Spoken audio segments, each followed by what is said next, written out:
and I, of course, appreciate your kind words, so thank you for that. And everybody, welcome. Thank you for coming back to a third session. I'm looking forward to what we're going to be diving into today as we're thinking about what the next steps are. The one thing that I did want to say up front is just keep in mind, this being our last session together. Feel free all throughout to type in any questions that you might have, even if they are referencing previous trainings that we've done up until now, just because this will be our last chance to really dive into some of that content together. Really with each session, I've been trying to talk a little bit about some practical tools or some practical ideas, but my goal today is to kind of do a bit more of a deep dive into that, where I'm going to be talking about some of the tools that we've utilized that we've just found to be really, really helpful for the students that we're working with, and just some of the do's and don'ts around how we've been able to implement some of those different ideas, what that's looked like as we've tried to just create a space, create a culture within our schools where we could begin to utilize these different tools to make sure that we're having the best impact that we possibly can have with our students. And so that's what we're trying to dive into. I would encourage you to also, as you're thinking about next steps, to look back to the very original training that I did for the original Haruv on the Couch before we started this session, because in that I went through kind of a more exhaustive list where I mentioned a lot of brain region specific interventions. I'll be addressing a couple of those today, but we're not going to dive back into every single one. But that, once again, just gives an idea of other tools and interventions that you can be considering. The last thing Josh, I just want to say that lecture is actually on the Haruv Institute YouTube channel. So if you write Haruv Institute or Haruv from the Couch, then you'll see that there. There's an hour-long lecture where that was his introductory lecture, actually. Sorry. Perfect. No. Thank you so much. So yeah, I would recommend looking at that just to, once again, see a more exhaustive list of tools, more just written out. But like I said, today we're going to dive a little bit more deeply into them. The last kind of introductory piece that I want to mention here is that, and this actually came up in one of the questions last week or in one of the comments somebody made, but is this idea that these things that we talk about today can be used very positively, but they can also be used punitively. And we need to be really careful not to do that. As we're thinking about adding any type of different tool in, we really need to be thinking about just what is our mindset here? What is our approach here? Our goal always being to support our students. And so we first and foremost need to make sure that our students, when they're around us, they're feeling safe, they're feeling supported, they're feeling respected and cared for, instead of us just kind of negatively saying like, hey, go do this or go do that, because then all of the positive benefits of any of the ideas we're going to talk about today really begin to go out the window. And so we really need to also be thinking about our connection with our students, that emotional kind of setting that we have there. Keeping in mind what we talked about last week, that we in and of ourselves have the capacity to help our students to regulate. We can help them to be in a better spot just by taking care of ourselves and then being able to interact with them and talk with them in a way that that they're going to be far more receptive to. So I would just encourage you to kind of keep all of that in mind with the information that we are diving into today. And the last piece that I want to say, just, you know, as I said, we're looking at this, we're calling this the next steps for session 3, is that this is by no stretch of the imagination an exhaustive list of every single thing that you should do. That would be another, 50 hours of collaboration together as we think about every single thing a school could do. But instead, what we're trying to do is, once again, look at some of those go-tos that I think are really great momentum builders as you're beginning to think through, what can I be doing next? I also encourage you to think through simply, what is your sphere of influence at whatever your setting is? So if you are what I call like those that are on the front lines, the counselors, the staff support, the teachers, you're kind of on the front lines, and your sphere of influence might be just the students that you're working with or some of the staff that you have the opportunity to collaborate with. If you are a leader or an administrator, suddenly you might have a building or even an entire district which falls within your sphere of influence. And so as we're talking about some of these tools, think about where we can fit it in there. I know that I've worked a lot with teachers who get frustrated where they say, this is a great idea, but I can only do it in my classroom. That's an amazing start. For your district, that might be where the momentum begins. And so don't feel stuck that you can only do something within your classroom or within your office. Realize that that's an amazing way to get things going and then we can kind of see how they can expand from there in the future. And so one of the first tools that I want to spend a couple minutes talking about is fidgets. And I think fidgets are something, that a lot of us have heard about before. But I like to just talk a little bit about what our rationale is behind them and why we found them to be pretty convenient tools that help out a lot of our students. There's a large portion of our brain that's directly connected to our hands. And so when you get something into your hands, it actually helps you to calm down and helps you to focus. And this is something that a lot of people actually kind of naturally gravitate towards. For instance, right now, a handful of you might have a pen in your hand, not because you're writing, but because you're clicking or just fidgeting with it in your hands. You might reach for something else that's on your desk or on your lap. We naturally gravitate towards doing that because our brain has discovered that that's something that can be calming. That's something that can be kind of regulatory for us, if you will. And so we want to then be creating opportunities for our students to be able to get something in their hands as well. And we found that that's helped a lot of them in the classroom. Now, the question that always comes up with fidgets: don't they get misused? Don't they get broken? Don't they get thrown around? And the answer is yes. I don't want to sugarcoat that at all, especially early on. Yes, sometimes these things can get misused. However, the piece with it that I think is so important, and this isn't just for fidgets, but this can go with a lot of the other things that we would talk about or things that you might introduce, is just how you present it to the students. What I always say first and foremost is this is a tool and not a toy. This is something that I believe is as important in this classroom as a pen, a pencil, or a piece of paper. And so the students are seeing up front that this is something that belongs in this room. This is a tool that helps them to learn, and they're realizing the importance that we're putting on it as well. And then similar to that, in that this expands far beyond just fidgets, but the next thing that I'll say to students when I'm introducing any new tool is that this is something new that I think is going to be advantageous to them for their ability to learn. This is something new I'm willing to add because I think that it's going to benefit the students. And I found that that is extraordinarily powerful to them. Students that might not be doing well in your school or in your district are so used to hearing basically, this is how you need to change, this is what you need to do different to be able to fit into this setting. And it is a powerful statement when we kind of flip the script on them and say to the students, this is what I'm willing to change to meet your needs. This is what I'm willing to do differently because I think it's going to help you. And I find that students really respond well to that when they see what we are changing, what we're doing in this idea of supporting them. So even if it's not the right tool for them, they're all of a sudden minimally seeing that love and care and respect that we have for the children, and that that's really going to kind of create a different type of buy-in for them. And then the other piece that I always say with fidgets in particular is simply that not all fidgets are created equally. Some students are going to want something that they can kind of squeeze and manipulate. Some want something they can stretch. Some want something they can kind of visually look at. And so I always just believe that it's just that idea that we need to find the right fidget for the right student. So here's just a picture of a few from my desk, but just different things that can exist out there that can be helpful for students, ones that they can kind of just play with in their hands different ways or just do different fun things with, but then just figuring out what one really works for what student. In Lakeside's programs, as well as the schools that I've had the opportunity to work in, we found that about 90% of students benefit from a fidget, not from every fidget, but from a fidget, getting the right fidget in their hands. And so spending that time up front to figure out, is this the right one for you or is that the right one for you, we found really works out well, because then you're setting yourselves up for them to have a tool that they can revert back to again and again and again that's really helpful for them.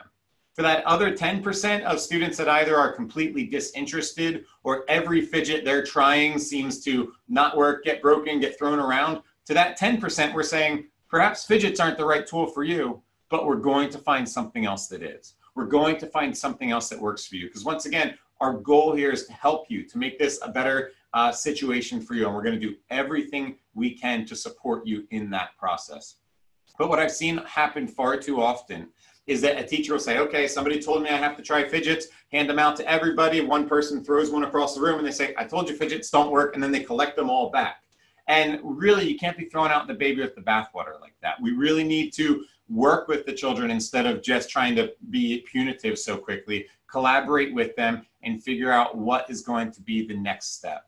The last thing that once again applies to everything we're going to talk about, but I'm just using this first example to teach it, is that I also believe that with all of the things we talk about, we want to start being universal. We want to start trying to provide tools for every single child. And then if it's something that they're not using right, that's not helping them, that's being misused, then we can begin to take it away from students. But if you only start with the couple students that you think, oh, this child really needs something here, what you're going to find is that now you're creating a stigma around these tools that are meant to be helpful. And so that student's going to be less likely to utilize it. And you're going to have more of an issue of the other students saying, how come I don't get that? How come I don't get that? And so we found that it's safer to just start with everybody, also because it's going to benefit everybody. There's nobody that's going to be, not benefited by having a tool that we know works to regulate the brain. And so it can benefit everybody, but then it's going to make those that need it most feel far more comfortable actually buying in and utilizing those specific tools. Another tool that we utilize a lot are brain breaks. I know that I mentioned these once again in an earlier session as well.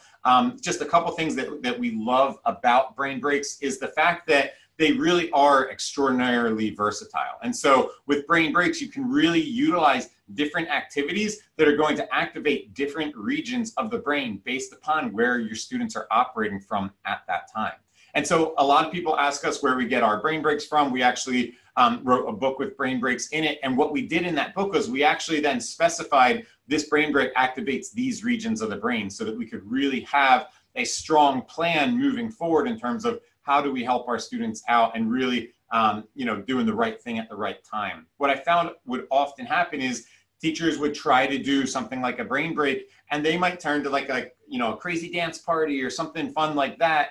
And it was actually making the students far more difficult to reel back in and transition back to work because you just hyped them all up. And so at times we need to really be looking at, is this an activity that's going to calm you down? Is this an activity that's more designed to focus you? And so making sure that the activities that we choose are actually zeroed in on what we're trying to accomplish at that point in time. And so I found that, brain breaks work really well with that. And once again, as we think about our sphere of influence, I know a lot of counselors that utilize brain breaks just one-on-one as they're meeting with a student, either as a way, hey, before we transition you back to class, let's do something, to kind of, freshen up after this kind of deep conversation we had. I know that a lot of teachers utilize them throughout their class just to be able to build in opportunities for the brain to process information, calm down, and be prepared to receive that next bit of information. But you can also do these in large groups. I know schools that, in the morning announcements, they'll do a brain break every day. It's just a great way to kind of get the school started, get students just to be in the right spot each day as they're getting the day going. And that also then encourages teachers to be more likely to build them throughout their classes as well. And so just finding a way to build them in. One of the things that I always say specifically to brain breaks is that it's okay if students aren't participating in them. You want to be careful to not make this into a whole new power struggle between you and your students, because what can often happen is that you see students not participating. Now you're trying to convince them they need to participate in it. And now this thing that was meaning to reduce stress has actually become stressful. And so, to be honest, in the early days of me doing brain breaks, there were days that I was the only one in the classroom doing the brain break, but I was building out that rhythm that this is something we do every day. And quite frankly, it was at least benefiting me, as I mentioned last week, and then that would slowly begin to benefit the students as well. But you're just kind of building that out. Now, the separate part is, as with any classroom management, if the students are doing something disruptive and completely off topic, like that's a little bit different. But if they're simply choosing to vow out of participating in the activity, let them do that. It's okay. They're still learning the activity from watching you do it. And so don't be afraid to kind of give them that autonomy where they're able to make that decision at that point in time. Another tool that we have utilized a lot is the utilization of Pulse. And I know this is one that actually came up in the comments last week as well. And I said that I would spend a little more time talking about it today. This has been really an extraordinary tool that we found both for teachers and for students themselves. And so the reason we're really interested in Pulse is that our hearts and our brains are very intricately connected. And so we know that we're always trying to understand with this approach, where are our students at in their brains right now? What's kind of happening on that neurobiological level? But I also know that most schools don't really have a way to actually scan the brain right away and figure out where they're at right now and what's going on right now. And we found that Pulse was actually an unbelievable tool to be able to assist us in that process. Because as we've talked about before, as you're looking at stress, your brain interprets all stress as something that's potentially dangerous. And so your brain is either going to have a more hypervigilant response where the stress comes in and it says, I need to fight or run away. And it immediately sends that message to the heart that says, start beating really, really fast, sending blood to our hands and our feet. Or it has the internalizing response where it's saying, let's slow things down a little bit more. And then the students begin to shut down a little bit more. But what happens with both of those is that your brain's having the response, but your heart is immediately responding then to the brain. And so by checking somebody's pulse, you could actually get a good idea about what is happening in their brain right now. Are they perceiving that there is a high level of stress that is really existing or occurring around them at any given point in time? And so we found that taking pulse often gave us a good idea of what's happening with our students. And so finding excuses to take that was really the key. As an English teacher, most English teachers start their day with a journal anyway. So I started my day with a pulse journal. My students would come into the classroom and I'd say, you know, take your pulse. And then in the journal, you're writing, this is my pulse today. This is how it's different from a normal day. These are perhaps why my pulse is where it's at. This is some things I could perhaps do about it. And while they're doing that, no pun intended, I'm walking around the room getting a pulse of the classroom. I'm seeing where are my students at right now? What's going on with different people right now? And that also helps me to then make a decision for, do I need to change some of my plans for the day? Because some days, especially if there's something going on in the community or if there's, standardized testing going on that week, you'll find that almost every student has a pulse that is off of their usual baseline. And so that might tell me, you know what, I was going to do group work today. That seems like a mistake right now. Let's do something else, because you lose so much control when you're giving out group work. And that's such a more stressful situation. And so there were times that I had to kind of pivot there because I knew with this information that I now have, I'm setting my students up for failure. Based on where I'm seeing they're at right now, I don't think they can successfully do what I'm asking them to do today. And so trying to gather that information and use it to predict what they're going to be more likely to do next. Similarly, you'll often find that maybe one or two students has a pulse that is a little bit off of what their baseline should be. And so for those students, that might be where I begin to make a slightly different plan just with them. Do I need to, encourage them to do a brain break? Do I need to do a one-on-one check-in with them? Do I just need to be a little bit more mindful about how I interact with that student that day? For instance, if you are dysregulated, if you're significantly off your pulse, you're not going to handle joking around or sarcasm nearly as well. And so I might be careful about what things I'm saying to that student if I'm trying to joke around with them, because I realize that they might perceive it a little bit differently. And once again, then what else can I be providing and offering to that student to be able to support them and help them out a little bit more? Now, one of the keys with Pulse is that you really need to begin to develop and figure out for yourself and help even educate the student on what their baseline is, because everybody's going to have a very different baseline. A typical baseline for most students and adults is somewhere between 60 and 90, which in and of itself is already such a wide gap. If you work with even younger kids that are kind of pre-K, kindergarten, first grade, their pulse can really be up to 100 and still be considered calm potentially. And so, so you really want to figure out, where is this student typically at when they're calm, when they're at a good spot? I've had students that because of their genetics, because of their life experiences, their pulse never got below 115. And so that might be a student's baseline. That's rare, but that might be a student's baseline where that's where they're at. And the reason this is important to realize is, in the early days, I would teach this to people and they'd say, oh, that's amazing. We're just going to take pulse on the way in and students aren't allowed in class unless it's under 100. I'm like, no, you'll have kids that are absolutely never in class. So that doesn't work, but figure out what students' baselines are and help them to kind of get back to those baselines. For instance, that student who I never saw him below 115, when he was between 115 and 120, I knew how to help him. I knew how to work with him. We kind of figured that out there and we were able to kind of do class that way. But on days that he came in and he was at 140, I knew I need to do something different today. He needs a little more help and support today. I need to be a little bit more mindful about how I am working with him today. And so we want to be able to take that information and really utilize it. The other thing that's great about Pulse is that in addition to us being able to utilize it and look at it, is that it's an unbelievable info for our students as well, because we can begin to teach them about themselves, teach them about what's going on within their bodies. See, what often happens is that with students that I've worked with, they might kind of struggle to identify some of their feelings and emotions. They might come in and they might not be able to say, I'm angry, or I'm sad, or I'm frustrated, or I'm anxious about something. They might struggle with that. They might realize something's off, and at times they don't even realize something's off. And what used to happen is I would have students come into my classroom and I would very innocently be like, hey, are you all right? You seem a little bit off today. And for some kids, that was enough just for them to snap. What do you mean I seem off today? I'm perfectly fine. Why would you say that to me? Where clearly, because they're reacting that way, something is wrong, but they weren't ready to really hear that from me, and they weren't able to identify what actually was wrong. And so it's actually triggering to have somebody tell you something's wrong when you don't know what's wrong. And so instead, what we found was that by utilizing Pulse often, their body was essentially able to tell them, hey, something's a little bit off today.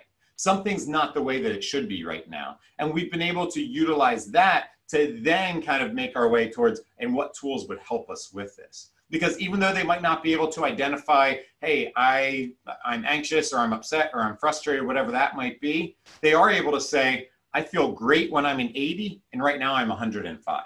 And so it creates this very, very clear, tangible thing that they can begin to work towards that really helps them to feel safe, that really helps them to feel comfortable. The other thing that's great about teaching it to them is that most of our phones right now have the capacity to take our pulse as well. And so they're all walking around with something in their pocket that could actually help them to take their pulse and figure it out pretty easily. And so it's kind of just an amazing tool that they can take beyond our walls and use in other spaces as well, where they might learn, I have to confront my coworker about something or talk to my parents about something, but I know that this conversation will go better if I'm at an 80 than if I'm over 100. And so let me wait for that to be able to kind of go in and do that conversation. If you happen to work with much younger kids that wouldn't be walking around with the phone, even just teaching them all the different places that they can take their pulse, their neck, their wrist, but you can also find other places in your body to do it. And so I know that I've talked to even people teaching kindergartners, like, take your shoes off, let's take our pulse in our toes, and you can find it there. And so just having fun with it and being creative about teaching them all of those different ways that they're able to do that. But that's just really helped us to, once again, create buy-in with them, but support our students a lot as well. The last thing I want to say about Pulse is that the other kind of place that we began to utilize it a lot that we found to be really helpful and advantageous was in our responses to student behavior. So it used to be that if a student crossed certain lines of disrespect or disruption in the classroom, they would be asked to leave the classroom, go to a counselor, behavior manager, administrator. And at that point in time, they were basically being asked right away, what did you do? What are we going to do different? How do we get you back to class? What commitments are you able to make? And more often than not, the student would figure out exactly the right words to say, get back to class, and exhibit the exact same behavior. And so what we began to do instead was, when a student got sent out of class, the very first thing we asked them to do is, let's take your pulse right now. And about 75% of the time, they find that their pulse is dysregulated. Their pulse is notably off of their typical baseline. And so when that happens, our next step is not yet to talk about what happened, but instead, let's see what we can do to regulate your pulse right now. And so the next step is to really, let's do something that's going to help calm you down, something that's going to help to, make you feel a little bit more regulated. And once we get the pulse more regulated, we still have that same conversation about, what did you do? What do we need to do differently? But now there's actually been a biological change where that student is more capable of behaving in the manner in which we expect them to behave. And so that's really what we're trying to show to our students, is this idea that we actually believe in their capacity. We believe that they want to do well, but something else is kind of being the obstacle that's keeping them from being able to behave in the manner in which we expect them to behave when they're at school. And so once again, it's that belief in them and their capacity to do these different things that really help us to support them and get them where we want them to be. And so from here, I'm going to take a little bit of a transition from a couple of active things that we can do like that. And I want to spend some time talking about the physical spaces that we have in our schools and really thinking about, what does that look like? And I think that this is extraordinarily important right now. As at least in the United States, we're really going to be looking at schools looking significantly different for a variety of reasons coming into next year. And so we really want to be mindful about what does our building look like? What does our classrooms, our hallways, what do these places look like? And are they the most conducively, appearing places for our students' capacity, once again, to do well, to learn, to feel safe when they are at school? And so there's a few things here that I think are important for us to be kind of considering and thinking through. The first is that you want to just make sure that it's a safe place where everybody feels like they belong.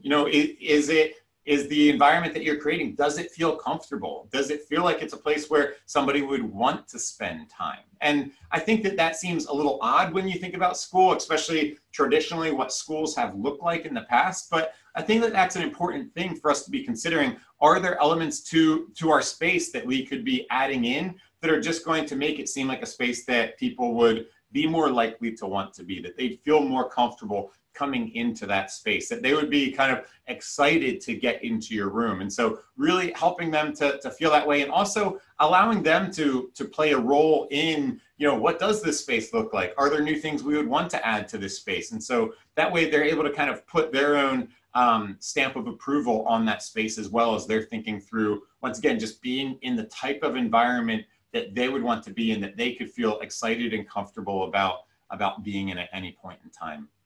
In our spaces, we want to make sure that we're exposing our students to new tools, to new interventions. And so we want to utilize it as an opportunity to really showcase different things that are around. What I think is interesting is that there's often this disconnect that exists between a teacher's arsenal of tools and interventions that they have available for students and the student's belief of what's available to them. And so in our spaces, we want to make sure that we are showcasing, here's different things for you. Here's things that are okay for you to utilize, whether it's utilizing signage, whether it's getting things out of the closet and getting them hanging on the wall or getting them on a shelf so that students know that they're able to utilize them. But the more that you break down barriers of how a student would be able to access something, the more likely they're going to be able to actually touch and utilize those tools. Takes down the stigma of utilizing those tools as well. And the more that we get them utilizing whatever things might be around the room, the more that they're going to feel safe doing that. And so, for instance, once again, if you go back to that initial list, there you might have things like desk cycles, weighted blankets, fidgets that are hanging around your room, different types of desks. Make sure that those are out in the open, that they're kind of in the mix of things so that any student could access them and utilize them at any point in time. And so just building that into the actual design and setup of your room. And then try and add a couple new things year after year. One of the things that we've always tried to do at Lakeside is each summer, let's pick a project and add something new. And then we don't have to make this big announcement about it, but let the students just be curious about it. Let them ask, what is this? Why do you have this here? And then they're able to kind of, just see it in the open, realize that it's something that's meant for them. And they're going to be more likely to be able to partake in it and utilize that tool because of that, and because of the conversation that they had really surrounding that. And we also want to make sure that in our spaces, we're just utilizing different pathways to reach our students. And so just thinking through what is it like in the last one that they can physically touch? What are they visually looking at right now?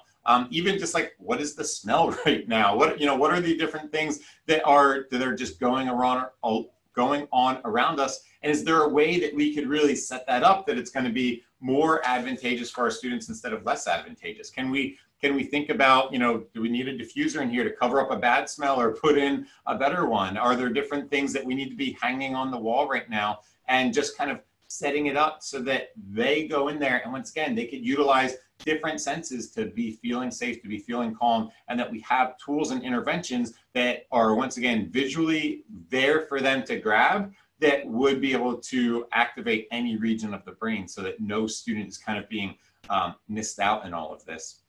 And then lastly, but I think this is extraordinarily important, is that we need to be really cautious to avoid likely triggers. And so we really want to be thinking through what are things that could be in this space that might be triggering for some students. I think one that is huge is that a lot of students come from things that might seem a bit chaotic, And so if our rooms look messy or chaotic, that can actually be triggering to a student. And so thinking about how organized and how clean is our space right now, and knowing that that might have a direct impact on a student's first impression the moment that they walk into a room.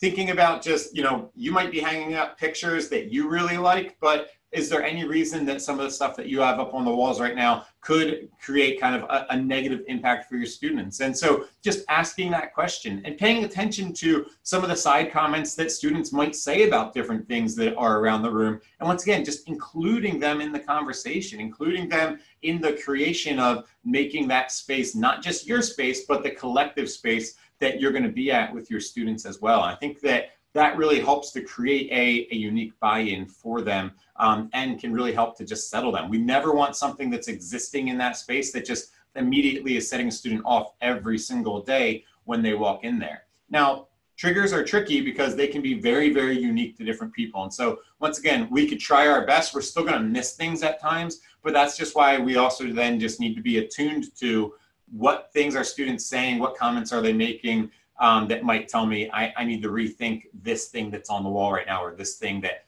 happens to be in my classroom right now. The other piece that I'd say that kind of goes along with all of this is really just thinking through about how we're maintaining our room as well. I went in a classroom last year, and it was an emotional support classroom. So, this is a group of students who they know have some issues with some of their emotional regulation. The students need a little extra help and support. And when I walked in the room, and this was about 3/4 of the way through the year, the room was literally just torn apart. Like the desks were, a mess. There was stuff all over the floor. So it was just kind of messy and disorganized in that fashion. But all over the wall was just like remnants of old posters. Like you could see like the tape and, the little corners of it, or, half of a poster torn down. There was nothing that was complete up there anymore. It was just kind of all torn up. And I met with the teacher afterwards, and I just kind of asked, like, what happened here? Did this just happen like this morning before I got here? And they said, no, like I set the room up really nice at the beginning of the year, and they tore it down, in the first couple of months. And I just, if that's the kind of place they want to live in, then that's what they get. That's what they deserve if they're going to tear my space up. And I just remember kind of looking and saying, well, if that's kind of the mindset we have, then that's the kind of place that they're going to create for themselves. But we need to be the ones first telling the student, no, you deserve something better. You deserve a space that's nice. You deserve everything that this world has to offer you. And so make sure that we're kind of sending that message to students again and again. And so I was like, tear down those corners. If you can get new posters, put them up. If not, it's okay that the wall's blank. I get that we can't afford to keep buying more and more things, but don't allow your students to think that this is what they deserve. Allow them to realize that they're allowed to have bad moments. There might be other consequences for those moments, but the consequence doesn't have to be that they now have to come to this place of complete disarray every single day. But let's think about what message are we sending them. One of the most important things that I learned early on in my education, which is common knowledge, but I think so important, is that we are always communicating. We cannot not communicate non-verbally, verbally, the spaces that we create. We are always, always, always sending a message to the people that we're around.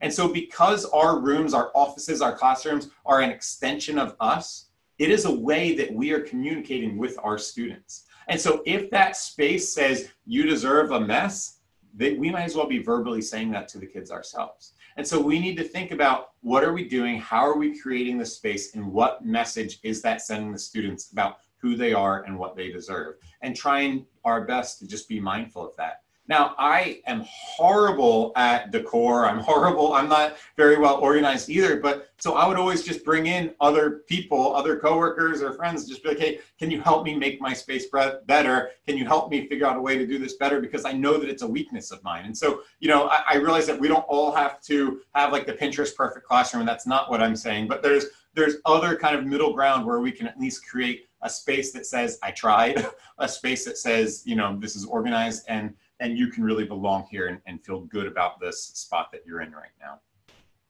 Another thing that I want to talk about is calming corners and sensory rooms. And these are things that I have found that are beginning to become a lot more popular in different spaces. And I found these to be unbelievable tools, but I think that they also both kind of have slightly different purposes to them. If you're not familiar with what they are, they could really be equipped with similar things, but basically it would be either a spot in a classroom or a separate room that you would just have a high concentration of regulatory tools there. So you might in there have signs that have different brain breaks. You might have a pulse oximeter in there. You might have fidgets in there. You might have, adult coloring books or coloring books for kids, fidgets in there, rocking chair in there, or some type of comfortable spot to sit down. And so, weighted blanket, Lycra. So you're trying to just fill it with a lot of things that would help a student to be able to regulate. And so once again, they could both be set up in very similar ways. And as you're setting them up, I just put on there just a bunch of the questions that you want to be asking. What's your goal? Who's this available to? What types of things do you want in there? But also think about how are we moderating and normalizing spaces like this. We really want to be thinking about, what are our rules? What are our expectations that we're putting around these places as we're making them available to students? And it's okay to have rules. Once again, even though it's something that's meant to help them, it's okay to kind of have some rules and expectations. And I find that, once again, we want to make something like this universally acceptable to students, universally available rather to students, and have some rules and guidelines around it. And what we often find is that those that benefit from the space follow those rules really well. Those that might be kind of misusing the system end up kind of not utilizing or not following those rules. And then we can follow back up with them and say, this might not be the best tool for you.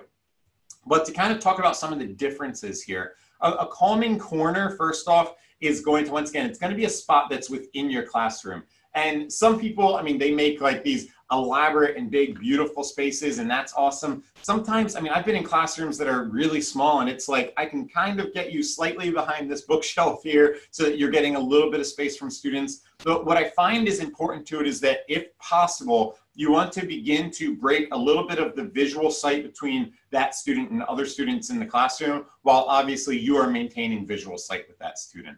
What I find so often happens is that as students begin to get upset and escalated, they just start to say, why are you looking at me? Or they feel like other students are staring at them, and that can sometimes start some of that trouble. And so first off, getting them in a spot that tears away some of that kind of visual there is going to, right off the bat, make it feel a little bit safer for them. And so that's going to help them immediately to begin calming down even before they partake of any of the tools that you might happen to have in that space. What I like about having a space within the classroom, though, is that it's going to allow the student to more easily transition back to the regular class rather than if they were literally leaving the room.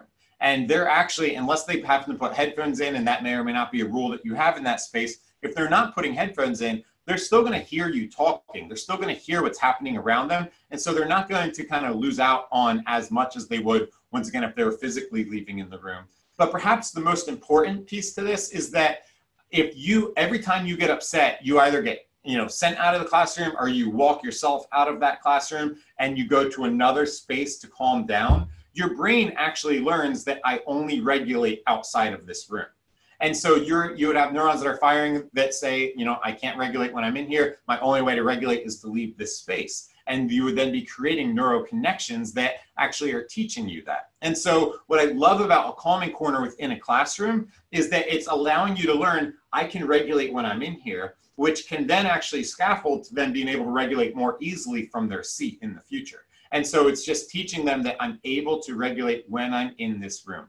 Now, the way that I like to utilize sensory rooms is that if something gets to a degree that a student absolutely does need to leave the room, maybe they did something where they do need to get sent out because they really need to be kind of connecting with a counselor or something like that, this is then a space that you could go to that once again gives them a high level of tools that they're able to utilize to begin to calm down as they're working their way to transition back into the classroom. Or if a student, we've had students that just, it's the anniversary of somebody passing away and they just know like, man, I'm just having a really tough time this week. We utilize a sensory room where we're like, when you need a break, we know that this is only going to last for a week or two, but we could have this space where you could just be a lot more separated from your classmates, give you a lot more time to be able to regulate and just giving them the space that they need at those points in time. The other way that we've used it is if a student commits a behavior where we realize, we actually do need to send you home today. we found that the sensory room is a much better spot for them to wait out for the remainder of the day. It helps them to calm down and get to a better spot. And it also helps us to not feel like we're constantly punishing them. You know, sometimes once a student does that, like we have this mindset like, oh, like we need a pound of flesh for this behavior that they exhibited, where instead what we really want to do is let them know, like, we still are here for you. We support you. We care about you. We want you to be in the most comfortable spot possible before you go. But because of what happened today, it's just not safe for you to be with your other classmates right now. Now, in a sensory room, I know some schools have done this differently depending upon age. We would always have at least one adult in the room. We wouldn't allow them to be completely alone in there. We've just decided that for reasons related to safety. I know some schools have done it with, like, you know, two-way glass and somebody would be in an office on the other side. But we've just always made sure that it's a large room and there's enough space for an adult to be present in there. And sometimes it's their counselor and they're, you know, highly engaged with the student at the time. Other times, they're just giving them a lot more space in there. As you're thinking about what types of rules or expectations you might put around these spaces, I think the first, especially for a calming corner, is that you want to be thinking about time, right? You want to be thinking about how long should a student really be spending there. What I'd say is usually about 5 to 8 minutes is a good amount of time for a student to be spending in a space like that. And so, you know, even if you just think about like the basics of how the brain works, as you are kind of, you know, doing something to calm down and you're now adding something new in, your brain's really going to kind of reach its peak at about 5 to 8 minutes of being exposed to something new. It's almost like if you start rubbing a spot on your hand right now, after about 5 minutes, that spot on your hand becomes numb because your brain says, I know what this is, and it's kind of reached its peak effectiveness. It's the same thing if you go in and you start doodling or fidgeting or doing something, unless they started off really, really dysregulated, after about 5 to 8 minutes, it's reached its peak. And I would encourage them to then be transitioning back to their seat. And then if they need it again 10 minutes later, let them go back to it. But let's try to not just be sitting there for the entire class period. I'm a big fan of like putting visual timers in there. So get a 5-minute sand timer. They go back there and kind of the process is that they go and they just turn that when they go there and they know when that runs out that they need to be done. And we know it too. And so if, you know, we see that it runs out and they're still back there, you could just give that friendly reminder like, hey, looks like the timer right now. Do you feel like you're ready to get back to your seat now? And just being able to collaborate with them like that. And then just some obvious stuff, like if you're back there, you're not talking, you're not utilizing it as an opportunity to talk to your friend that happens to be in the back corner of the room as well. And so just putting parameters like that. And then once again, just revisiting it with students that aren't following those parameters to say, maybe this isn't the best tool for you right now. Let's try and discover something else that might be, something else that might really be working for you. And so, and lastly, just once again, I know that I'm repeating a few things, but I think that it's so important that, you know, as you would add something like this, make it universally available first. If you only say this is for, you know, these 5 kids, those 5 kids are likely not going to use it. If we make it available to everybody, it takes away that stigma and they're going to be far more likely to utilize a space like that. And it's going to be able to help them out a whole lot more. And then one other thing that I wanted to talk about as we're considering our spaces, and I realize that every single person in this session, you have a different type of setting, you have a different space, you have different kind of issues or thoughts with it. And I also realize that once again, our spaces are going to look significantly different next year as we start to try to accommodate some of the physical health risks that we need to be thinking about in a school setting. And so with that said, I actually heard this guy named Dr. Ken Ginsberg share this idea a couple of years ago, and I thought it was just this unbelievably wonderful idea that I've really encouraged a lot of people to partake in.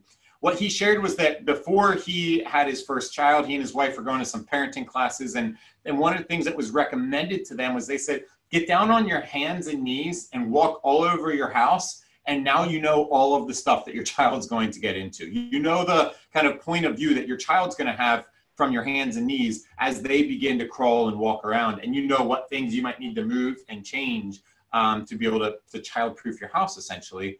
And he said, you know, you want to kind of do the same thing in your building, in your office, in your classroom, where obviously it's not getting down on your hands and knees, but you want to try and put yourself in your students' shoes. Walk through your building and just think through, what would this space feel like? What would this space be like from my students' perspective. If I was feeling highly stressed right now, what are the things that they might be thinking as they look at different things going on around them? What feels safe? What doesn't feel safe? What feels triggers right now? What things feel just kind of uncomfortable, and what messages are different things that are around the space really sending at this point in time. And so I would highly, highly, highly encourage that, especially as we're setting up our buildings at the beginning of next year. Just walk through it. Now, that doesn't mean that we can actively change everything. Obviously, there's going to be things that we're mandated to put in place that are going to change what's going on with our students, but let's try and balance it out. If we realize, wow, we've added 4 new things that just, no matter how you look at it, it just feels stressful and difficult to have in our room or to have as part of the process as we're walking into our building. What new things are we then balancing that out with that we're saying, but this will help to kind of calm our students down. This will help to regulate them. If we're only adding things that we think are going to have the potential to have kind of a stressful impact on our students, and we're not adding anything that's going to help to calm them down, realize that next year is going to be a far more stressful year than this year. It's just common sense in terms of what's going to be impacting them. And so once again, I highly encourage you, take that time to just walk through your school in your child's shoes. Think about what this place is going to feel like or look like for them, given what you think they might be going through at that point in time. And then figure out what you can do about that, what things you might be able to change that are going to be able to support your students as much as possible. So once again, I want to make sure that we kind of turn this time now to any questions that people might have. And if you have something that's more specific or you're interested at all in the training, as Paula talked about earlier, for your school, feel free to reach out to that email address right there, training@lakesidelink.com. The other thing that I just wanted to add quick, actually, I didn't mention this to you, Paula, I apologize, but we're actually going to be putting on a free virtual symposium in July. And so we'll be kind of marketing that on our social media. So if that's something you'd be interested in or would want to try and get some of your colleagues or friends to participate in, follow our social media, and we'll start advertising that pretty soon. So feel free to do that. I'd love to see you there. But other than that, I believe we will open it up for questions now. Thank you, Josh. Absolutely. So are you looking at the chat now? Yes, I just opened it up. Okay, because we have a number of comments about different ideas that people used.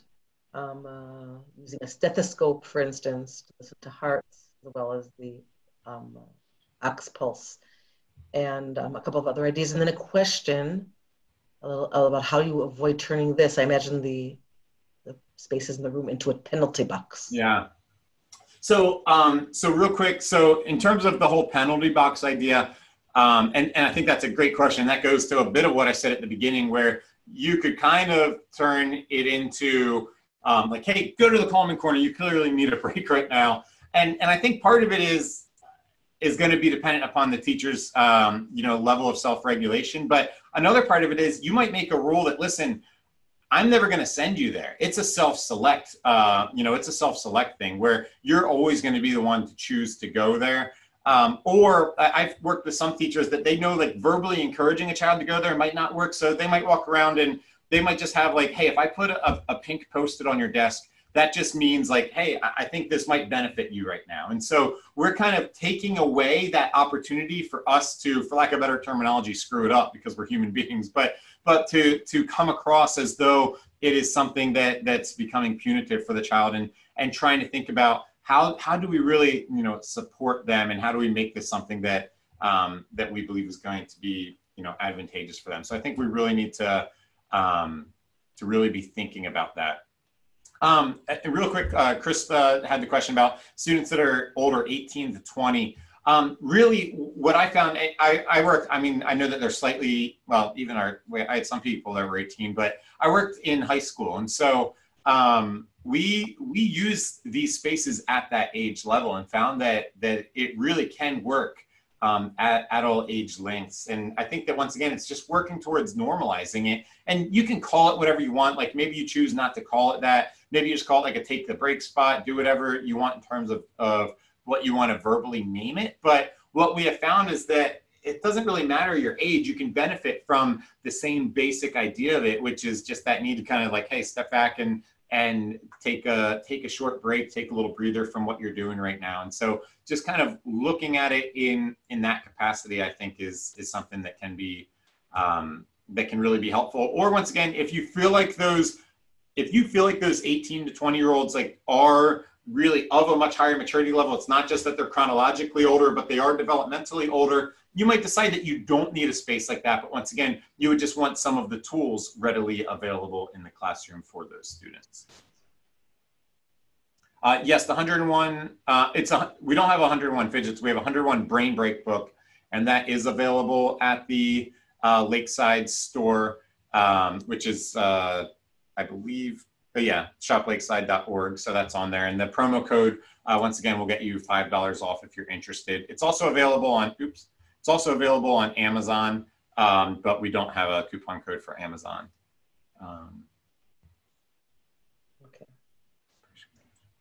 Who else? Oh, I'm just looking at the comment from another Krista about putting one outside the classroom. The teacher could still keep an eye on the student. Yeah, I think that works great as well. I mean, I think that once again, there's pros and cons, but the teacher being able to keep that kind of eyesight on the student, I think is fantastic. And so if in your setting that works, I think that's phenomenal. The other piece that I like that you added right there was that it was actually under a table. You know, look at what students are already doing. If you have a student that, you know, their behavior of concern is that they keep crawling under their desk or tables, you know, have a calming space in the classroom that might have like a little bit of a lower roof over it. Like you could even build a little canopy so that they're getting down, because when they're doing that, they're basically seeking an isolation of their ability to see other things around them. And so, you know, it's okay to kind of create a space that's going to more replicate what that individual student needs to be able to learn.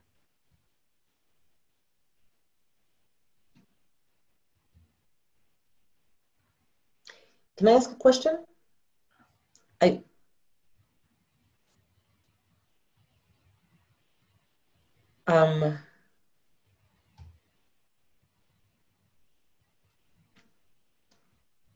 you asking me? Yeah. I'm sorry, I was reading the comments. How much psychoeducation about the brain do you give to students? And does it freak them or does it calm them? Is it helpful? Yeah, so, and that's something I was debating on trying to get into today, and just wanted to be a little mindful of time. But yeah, we've actually kind of created a curriculum where we teach students a lot about all of this, but we found that early on, when we tried to go too deep too quickly, it was something that kind of, you know, scared them a little bit, or kind of being cautious about what kind of information we're sharing with them. We found that it is extraordinarily empowering, such as something with the pulse. There's something extraordinarily empowering to students to be able to understand what's going on, and also to be able to make sense of the fact that their behaviors are likely rooted just in how their brain works. Most of our kids know how they're supposed to act, and they know that they're not acting that way. But the middle ground is that they really feel at times out of control to behave in the manner in which we expect them to behave. And so a lot of what we teach them helps them to understand why they're doing some of the things that they're doing, and what are some things they could do to actually gain some of that control back. And so we've just found as well, like, we need to be careful about how much we dive into something like ACEs. We for the most part don't really touch on that with our students very much at all, because we found with most of our students that unless we really have a lot of time, you know, a counselor one-on-one to work through it with them, if we are too brief with something like ACEs, what happens is that they basically just get more angry at their parents. They look at it and say, why did you allow this to happen? Or why did you mess me up? And look at all these long-term negative impacts. And so we found that that's actually not very helpful. And that kind of, you know, scares students a bit more. Whereas we could really just dive into understanding stress, understanding the regions of the brain, and that really we can connect that then even more with why would we want to utilize some of these different tools, and how might that be, you know, something that would really connect with where they're at in the brain. Okay, thank you. Anybody else? Questions, comments? Your last chance.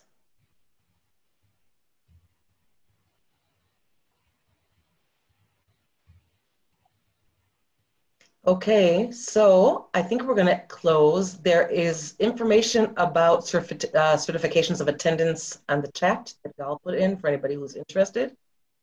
And Josh, I would like to thank you so much for taking the time for all of these and for being so comprehensive in the ideas that you have for trauma-informed schools. It was really, really great. No, I appreciate the opportunity. Thank you all for participating in it, especially at a time like this. I know we're all busy and things are crazy, so I appreciate you all coming each week. Thank you. Okay, and make sure that you adequately publicize the July seminar. Yeah, we absolutely will. As it's not quite public yet, but as it becomes public, yeah, absolutely we will. Thank you. And you can also send me the link and I will send to this group. Oh, thank you. I appreciate that. Yeah, once you have it, okay? Thank you, Josh, for these 3 sessions. Thank you so much. Absolutely. And thank you everybody for attending, and we hope to see you in other activities here. Bye-bye. Perfect. Thank you.